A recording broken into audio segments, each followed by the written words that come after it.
Saya ada nampak sesuatu yang istimewa di mana DNA mitokondria orang Kelantan ni dia macam lain sikit daripada orang Melayu yang lain. Sementara kita menunggu slide dipaparkan, boleh ceritakan Prof, berapa lama sudah Prof berkecimpung dalam bidang pengkajian genetik ni?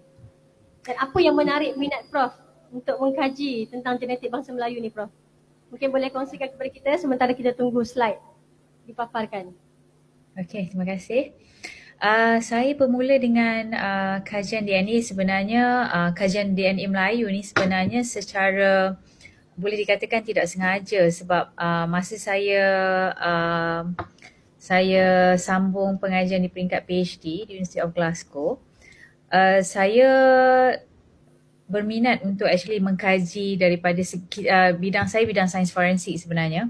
Kemudian saya berminat untuk melihat bagaimana perbezaan di antara DNA mitokondria antara orang asli dan juga orang Melayu, dan juga untuk pembinaan database orang asli dan juga orang Melayu, kerana pada masa tersebut belum ada lagi kajian yang dibuat menggunakan DNA mitokondria bagi kedua-dua populasi ni.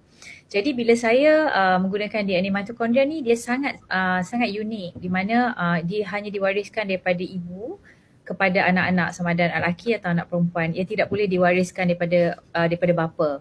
Jadi semua DNA mitokondria yang ada dalam diri kita ni sebenarnya diwarisi daripada sebelah ibu. Jadi dipanggil maternal lineage, iaitu kita semua saudara mara kita dari nenek moyang sebelah ibu yang sama akan mempunyai DNA mitokondria yang sama.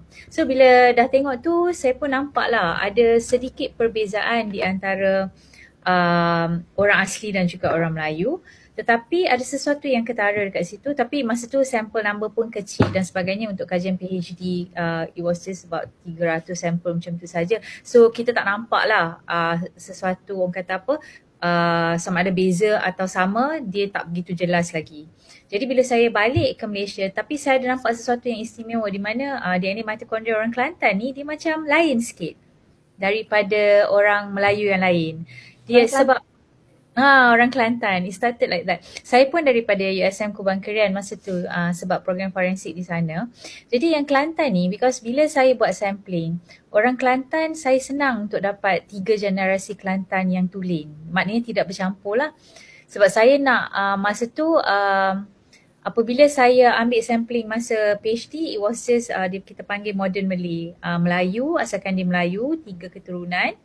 Tak ada bercampur dengan mana-mana bangsa lain. Kita ambil sebagai wakil kepada sampel orang Melayu. Tapi sampel orang Kelantan ni memang secara tidak sengaja mereka ni pure lineage. Sebab saya pergi ke Pacuk, saya pergi ke Pasir Putih, Pasir Mas, saya boleh dapat lah orang Kelantan yang pure. So bila saya nampak perbezaan ni, saya macam, kenapa orang Kelantan ni dia punya mitokondria dia macam lain sikit. Dia duduk dalam kelompok yang agak berbeza. So bila balik Malaysia, saya continue minta grant dan sebagainya. Alhamdulillah kajian saya disokong oleh Kementerian Pengajian Tinggi dan saya mulakan kajian yang lebih spesifik. Saya ambil 11 etnik, sub-etnik Melayu termasuk Kelantan. Dalam tu adalah Aceh, Bugis, Banjar, Jawa dan sebagainya. Jadi saya terangkanlah.